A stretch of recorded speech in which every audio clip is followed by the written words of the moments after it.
स्वागत है आप सभी छात्रों का आपके अपने इस चैनल स्टडी विद टाइगर पर।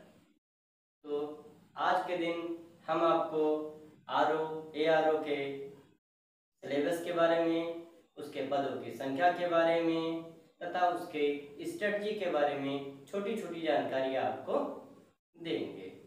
जैसा कि आपको मालूम चल गया होगा कि यूपीपीसीएस के थ्रू आरओ एआरओ की जो वैकेंसी आती है उसकी जो 60 नोटिस है वो 7 तारीख को डाल दी गई थी यूपीपीसीएस की साइट पर, जिसमें से आपको पता चल गया होगा कि औसत पदों की जो आपकी संख्या है वो कितनी है और आपका सिलेबस क्या है। इसके बारे में जो पूरी डिटेल नोटिस है वो 9 अक्टूबर 2023 को अर्थात सोमवार के दिन जारी की जाएगी।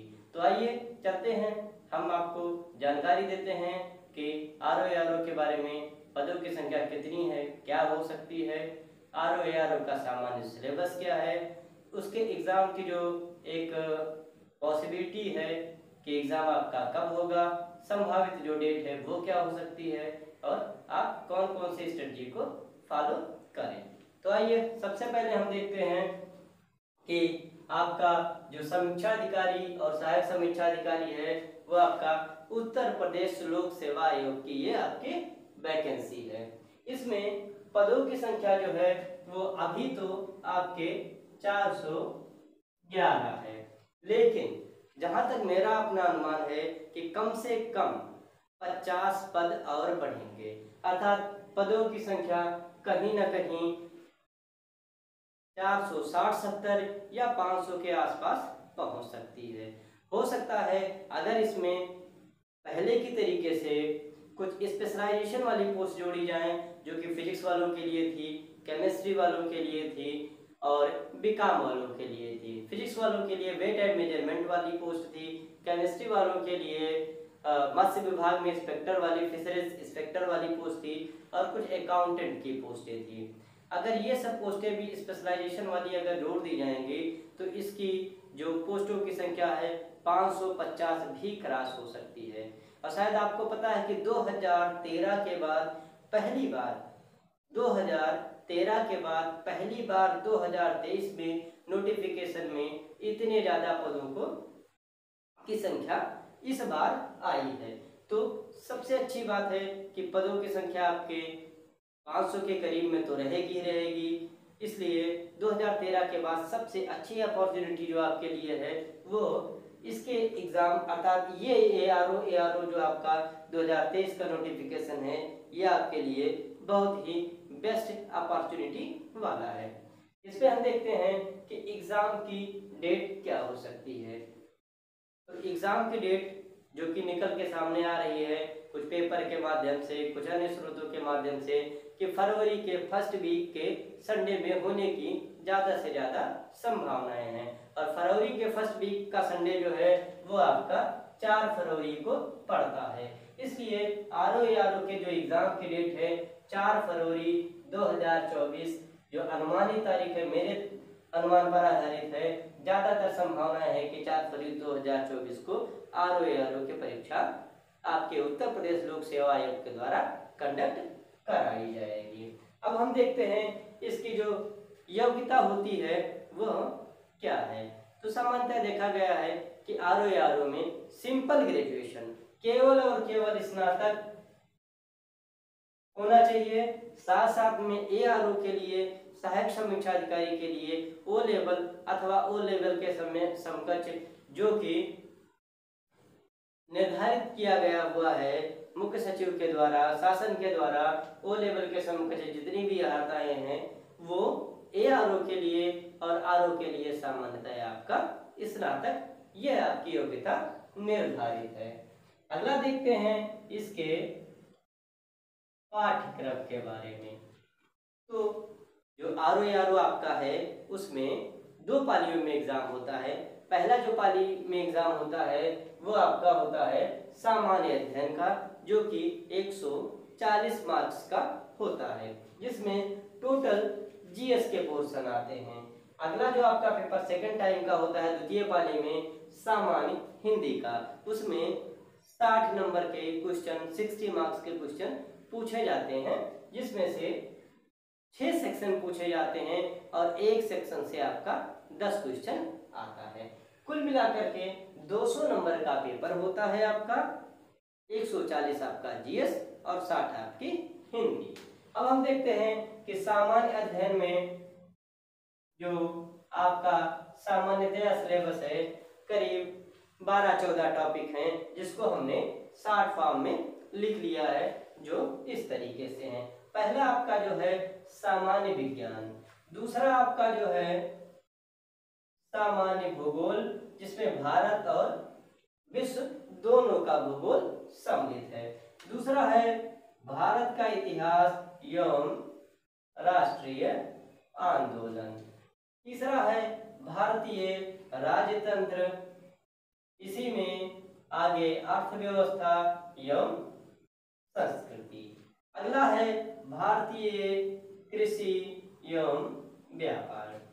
अगला सेक्शन है आपका जनसंख्या, नगरीकरण, समसामयिकी या करंट अफेयर्स, जिसमें राष्ट्रीय एवं अंतरराष्ट्रीय अर्थात नेशनल एंड इंटरनेशनल इशूज से रिलेटेड जो आपके करंट अफेयर्स हैं वो हैं। अगला आपका जो है जिसमें सामान्य बौद्धिक क्षमता या जिसको हम जनरल मेंटल एबिलिटी कहते हैं, रीजनिंग, सिंपल फॉर्म में उसको हम रीजनिंग कहते हैं, वो और उत्तर प्रदेश स्पेशल। अर्थात 13-14 खंडों को हमने 6 खंडों में बता दिया है। ये आपका सामान्य अध्ययन का जीएस का सिलेबस है, जो कि टॉपिक वाइज है। अगला देखते हैं सामान्य हिंदी में। तो सामान्य हिंदी में आपके 60 नंबर के क्वेश्चन आएंगे, जिसमें 6 सेक्शन होंगे। एक सेक्शन में आपके 10 क्वेश्चन पूछे जाएंगे और एक क्वेश्चन पर 1 नंबर निर्धारित होता है। अर्थात जो 6 सेक्शन हैं वे कौन कौन से हैं? पहला आपका है विलोम शब्द, जिसके 10 क्वेश्चन होंगे। दूसरा है वाक्य एवं वर्तनी शुद्धि, जिसके भी 10 क्वेश्चन होंगे। तीसरा है अनेक शब्दों के स्थान पर एक शब्द, इसके भी 10 क्वेश्चन पूछे जाएंगे। चौथा है तत्सम एवं तद्भव शब्द, इसके भी 10 ही क्वेश्चन पूछे जाएंगे। अगला है विशेषण एवं विशेष, इसके भी 10 क्वेश्चन पूछे जाएंगे। फिर है आपका पर्यायवाची शब्द, इसके भी 10 क्वेश्चन पूछे जाएंगे। अर्थात कुल हिंदी के 6 टॉपिक और एक टॉपिक पे 10 क्वेश्चन, अर्थात 60 नंबर की आपकी हिंदी और 140 नंबर का जीएस। टोटल जो आपका है वो 200 मार्क्स का पेपर है। तो टोटल जो आपका पेपर कितने मार्क्स का है? 200 मार्क्स का। इस 200 मार्क्स में स्टूडेंट का जो टारगेट होना चाहिए वो 80 और 50 का होना चाहिए। 80 जो आपके होने चाहिए वो 140 जो सामान्य अध्ययन का पेपर है उसमें होने चाहिए। अर्थात सामान्य अध्ययन के 140 नंबर के पेपर में आप 80 प्लस का टारगेट बना के चलें।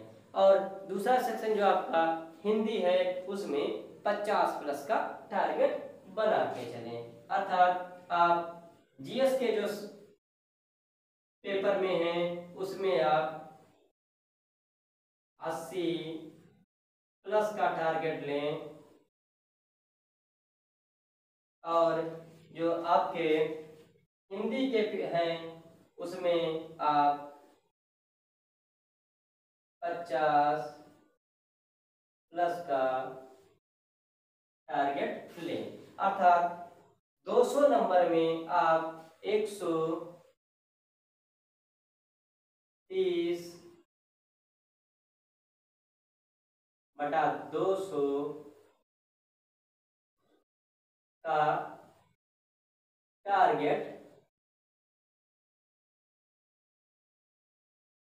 रखें।